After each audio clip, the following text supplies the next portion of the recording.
Ертеде ешкі жүні бөртеде өте бір бай орман болыпты. Бұл орманның аңдары саудамен айналысыпты.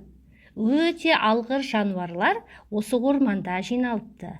Бұл орманның патшасы әрине арыстан болыпты. Олардың саудалары қалай жүзеге асыпты? Аралардан алынған бал аюларға сатылыпты. Оның құнына ағаш тақталар алынып, базардың құнымен сәулетші құндыздарға өткізіліпті.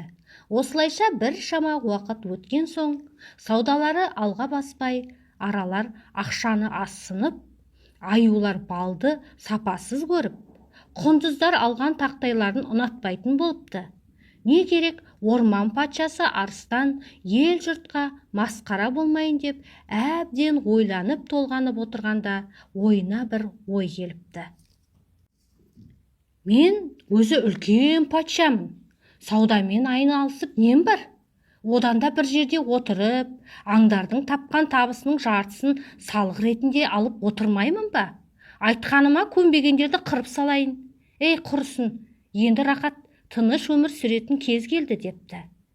Дереу өлкедегі газет, теледидарға хабар беріп, барлық газет беттеріне, теледидар бағдарламаларында осы хабарды жариялапты. Патшаның заңына бағынбағандар патшаның алдына келіп, жеке есеп беруге мәжбүр болыпты.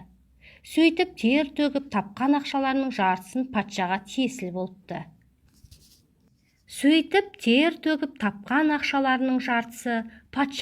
тиесілі болыпты. Бұған аңдар не істерін білмепті.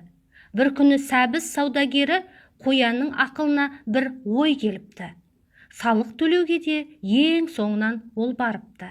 Тіпті арыстан қатты ашуланғаннан кейін қимылдапты.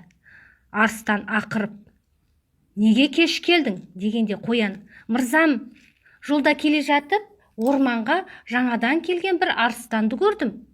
Бұдан былай салықты соған төлейді екенбіз. Одан жанымды әрең аман сақтап қалдым депті. Не деп тұрғаныңды білесің бе, ей қоян? Бұл орманда екі патша бола ма? Дереу мені оны көрген жеріңе алып бар. Көресіні көрсетейін мен оған, депті арыстан. Мырзам, тағы бір мәселе бар. Әлгі арыстан құдды сіз сияқты, күшті, қуатты, ірі денелі. Оның үстіне патшаларыңа айта бар, маған қарсы шықпасын деді.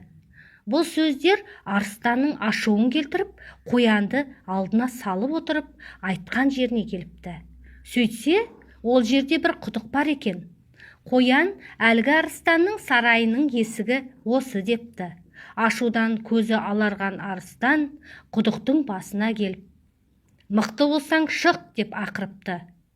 Құдық өте терең болғандықтан арыстанның дауысы өзіне жаңғырып келеді. Тағы да құдықтың ішіне үңіліп, арыстан болсаң шық, кімнің күшті екенін білейік деді. Дәл сол дауыс өзіне қайтып келеді. Судың үстіндегі өз бейнесін көрген арыстан құдықтың ішіне атылып секіреді де су түбіне кетеді. Осылайша залым патша өз жазасын көріпті, ал қалған аңдар ақылды қоянға алғыстарын білдіріп, сый-сияпаттар беріпті.